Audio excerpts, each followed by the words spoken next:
aujourd'hui les principaux défis de l'agriculture européenne? Les coûts de production, les réglementations ou la concurrence mondiale? L'Europe doit aussi accélérer parce que les autres pays, les autres puissances du monde, eux, ils nous attendent pas et ils avancent. Ils contribuent à accompagner l'agriculture, donc il faut aussi qu'on soit en mesure d'avoir quelque chose qui soit Agriculture Decoded. Bonjour tout le monde, je m'appelle Magda Urbaniak et vous écoutez Agromania. Mon invité aujourd'hui est député européen et agriculture, Jérémy Desserles. Bonjour. Bonjour. Quels sont aujourd'hui les principaux défis de l'agriculture européenne? Les coûts de production, les réglementations ou la concurrence mondiale? Les trois. Tous les trois. Les trois. Et peut-être encore... Et puis sans doute encore d'autres sujets.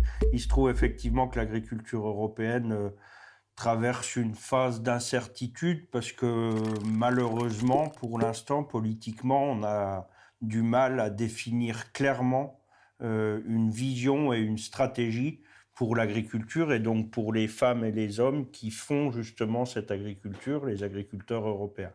À la fois, il y a des questions sur la rémunération des agriculteurs, sur le prix de leurs produits, sur comment on fait pour que ces agriculteurs puissent avoir un revenu solide et puissent vivre de leur métier.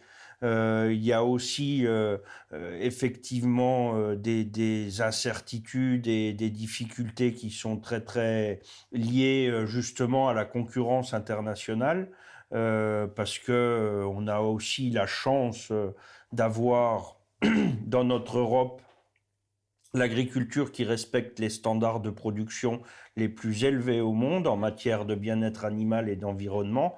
Et on a face à nous des agricultures qui n'ont pas forcément ces règles-là. L'agriculture sud-américaine, l'agriculture des États-Unis n'ont pas les mêmes règles que nous et on est sur un marché mondialisé. Et donc du coup, ça fait aussi partie des inquiétudes et c'est justement la concurrence déloyale qui percute de plein fouet notre agriculture. Et donc on attend aussi des politiques, et on est là pour ça, on doit faire le travail pour amener justement une puissance publique qui répond aux attentes des agriculteurs en leur donnant bien sûr une vision et une stratégie un peu plus claire.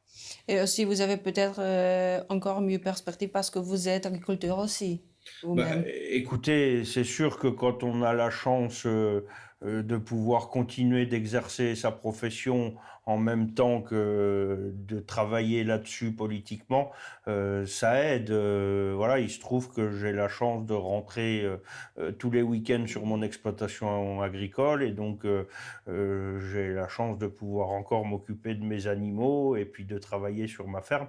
Et ça, sans forcément avoir besoin de jouer un rôle, on devient crédible automatiquement, assez naturellement.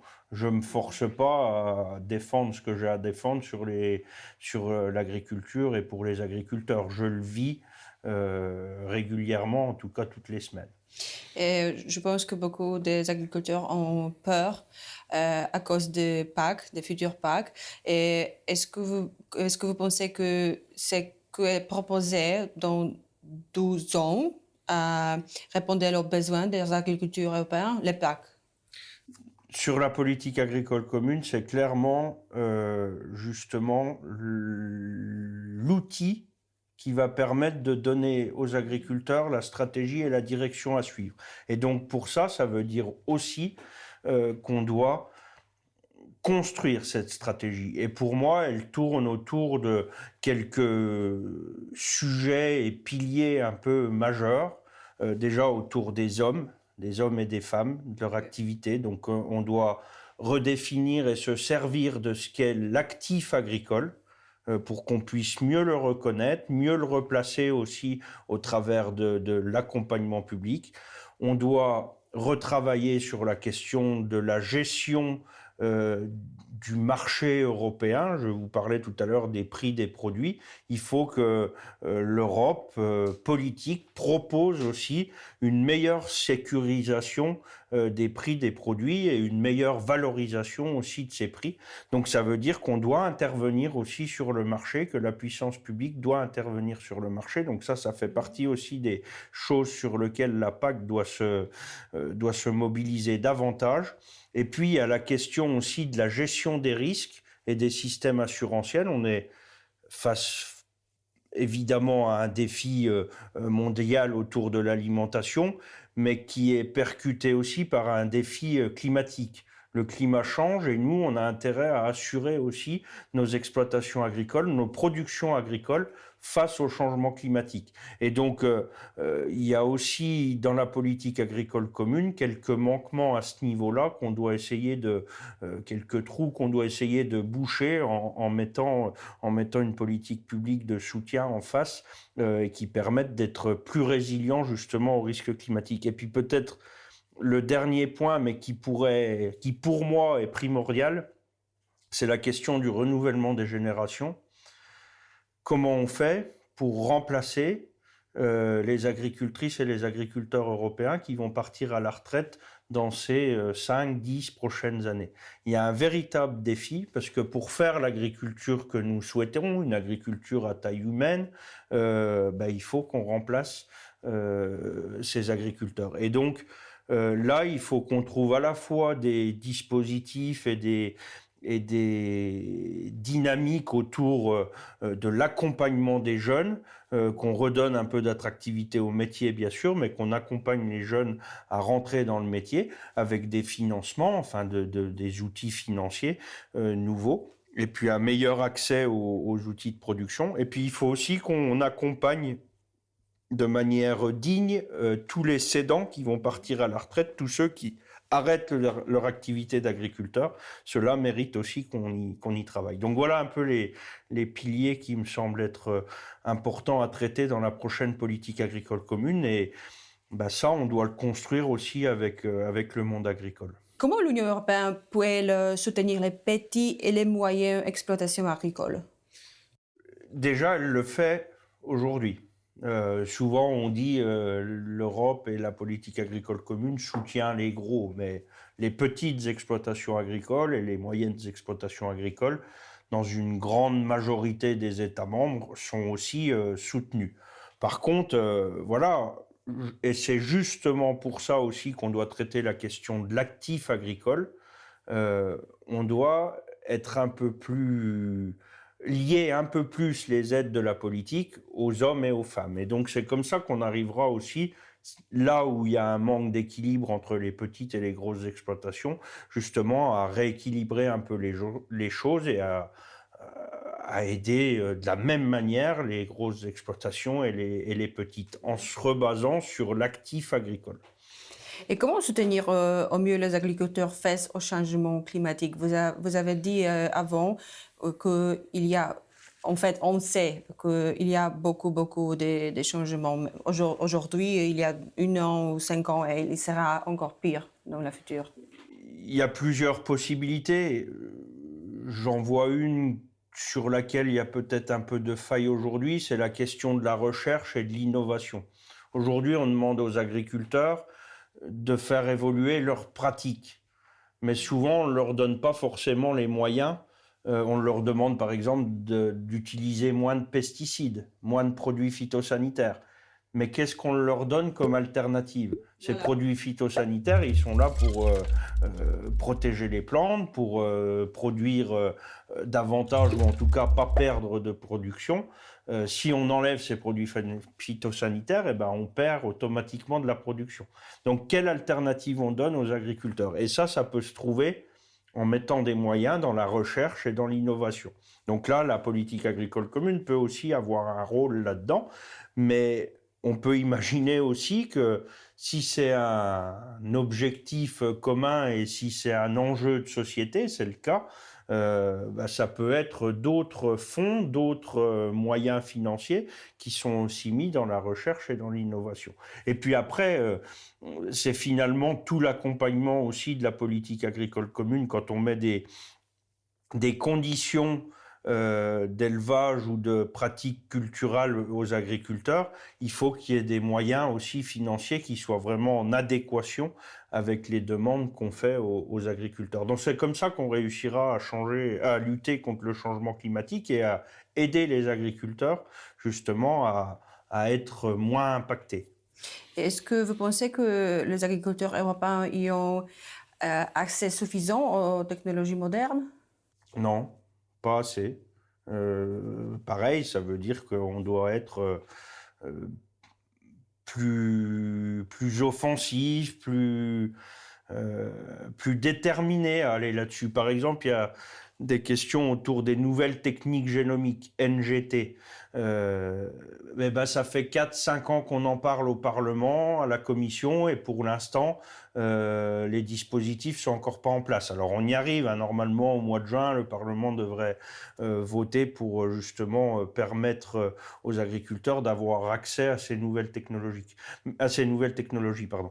Mais ça prend trop de temps. Donc l'Europe doit aussi accélérer parce que les autres pays, les autres puissances du monde, eux, ils nous attendent pas et ils avancent. Oui. Alors bien sûr qu'il y a des choses à encadrer parce qu'il faut que la société accepte et il faut pas qu'on prenne de risques avec toutes ces nouveautés. Mais je crois qu'on ne peut pas se permettre non plus d'attendre trop longtemps. Et ça fait partie des alternatives dont je vous parlais tout à l'heure qui justement permettront aussi aux agriculteurs d'être plus résilients face aux différentes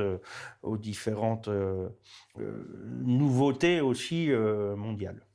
Et quand on parle de la technologie moderne, est-ce que la Commission Agri analyse l'usage à double finalité des technologies agricoles, par exemple des drones?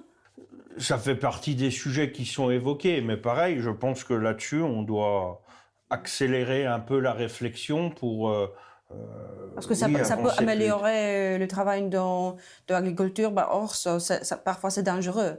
Quand par exemple, pas nous, mais ils sont les gens qui utilisent les drones pour transporter les choses qui c'est illégal entre les pays.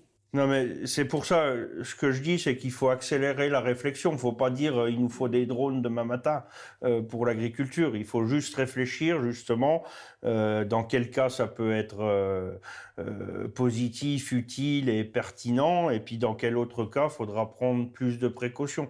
Et donc, mais par contre, pour ça, il faut mettre les sujets sur la table et être prêt à les prendre en main et à donner, justement, une position un peu claire et déterminée sur ces sujets-là. Mais on ne peut pas faire l'économie de réfléchir un peu en profondeur et de manière un peu forte à ces sujets-là. Il y a toujours des risques de réduire la production animale. C'est que cela changera pour les agriculteurs et les consommateurs? La problématique sur la production animale, c'est que la consommation de produits animaux ou de protéines animales par les consommateurs, elle diminue individuellement, mais par contre notre population augmentant, la consommation elle reste la même. Donc quand on voit tous les enjeux environnementaux climatiques, on doit assez vite réfléchir aussi intellectuellement en se disant que si on va faire notre production ailleurs et qu'on va chercher notre production animale ailleurs, ce sera climatiquement, enfin en termes d'enjeux climatiques, négatifs. Et donc, on a la chance, je vous le disais tout à l'heure, d'avoir justement en Europe une agriculture qui respecte à la fois les animaux et qui respectent aussi un certain nombre de règles en matière d'écologie. On a la chance d'avoir cette agriculture-là et cet élevage-là, notamment en matière de production animale. Donc, essayons de continuer à l'améliorer, mais gardons-le chez nous. Ne prenons pas le risque d'affaiblir notre production, finalement, au détriment d'une production qu'on ne veut pas, enfin de méthodes de production qu'on ne veut pas. Donc on a plutôt intérêt à miser sur l'élevage durable de production animale voilà, en ayant des critères de durabilité très très précis et continuer d'accompagner les agriculteurs, plutôt que de dire on laisse s'affaiblir l'élevage en Europe et puis on trouvera bien de la production animale en Amérique du Sud ou ailleurs. C'est pas très pertinent. Voilà. Donc, est-ce que vous pouvez dire qu'une production animale forte est nécessaire pour la sécurité alimentaire en Europe? Oui. C'est sûr, pour vous? C'est sûr et certain. Mm. Si on a l'élevage durable, il répond aussi. L'élevage durable, il est lié aussi bien sûr à l'évolution climatique, notamment les ruminants, les vaches, elles mangent de l'herbe. L'herbe, les sols enherbés, ça capte du carbone. Donc, on produit de la viande pour les consommateurs, en plus en ayant la chance de faire brouter nos vaches sur des puits de carbone, des sols qui captent le carbone. Donc ça a une double finalité positive. À la fois on donne à manger aux humains, puis en plus on contribue à lutter contre le changement climatique. Donc voilà, l'élevage a toute sa place en Europe et il vaut mieux plus d'élevage, alors en continuant à s'améliorer, en gardant un minima nos standards de production, puis en faisant mieux à chaque fois que c'est possible. Mais l'élevage permet aussi... moi, j'ai l'habitude de dire que l'élevage, c'est le pivot de l'agriculture. Et donc, vu que l'agriculture, c'est aussi un pivot de l'Europe, voilà, il nous faut un élevage puissant en Europe. Et juste à la fin, quelles sont, selon vous, les 3 priorités de la politique agricole européenne pour les 2 prochaines années? Je l'ai déjà un peu dit tout à l'heure. Pour moi, une des priorités, c'est le renouvellement des générations en agriculture. Donc, il faut qu'il y ait des jeunes qui puissent reprendre des exploitations le plus facilement possible. Ça ne veut pas dire qu'il n'y a pas des règles, un cadre et puis des critères à respecter, mais il faut qu'on puisse favoriser l'installation de jeunes agriculteurs en Europe et la PAC doit y contribuer. Et puis après, c'est faire en sorte que la politique agricole commune redéfinisse une stratégie pour l'agriculture qui passera par des prix rémunérateurs, le fait que être agriculteur, ça permet de gagner sa vie. Et puis, il faut aussi que la PAC permette une meilleure considération des hommes et des femmes de la terre. Je pense qu'ils jouent un rôle déterminant, ils nous alimentent déjà, ils nous nourrissent, donc c'est pas tout à fait rien. Et puis, ils peuvent avoir un rôle déterminant aussi dans la lutte contre le changement climatique. Ça fait partie des priorités aussi de l'Europe. Donc, on sait aujourd'hui que la politique agricole commune, ça représente une grande partie du budget européen. Il faut que cette politique agricole commune soit à la fois stratégique et il faut que le financement, enfin le budget de cette politique agricole commune soit orienté aussi de manière acceptable pour la société. Ce sont les Européens qui contribuent à accompagner l'agriculture, donc il faut aussi qu'on soit en mesure d'avoir quelque chose qui soit stratégique. Les autres puissances mondiales font de leur alimentation et de leur agriculture des secteurs stratégiques. Donc il faut que l'Europe, en connaissant en plus la richesse de son agriculture, richesse à la fois humaine mais aussi économique et écologique, elle doit aussi redonner en tout cas du sens à ce métier. C'était très important, merci pour dire ça. Et quand je vous écoute, je pense que il n'y a pas de sécurité de l'Europe sans très forte production agriculture. Donc, si on veut avoir sécurité, on doit faire attention à ce qu'on fait avec notre agriculture maintenant et dans la future. C'est essentiel, je dis ça, je dis bien. Exceptionnel. Non, exceptionnel, essentiel. Essentiel, ouais. Oui. Essentiel. C'est essentiel. Essentiel. Pour tout le monde.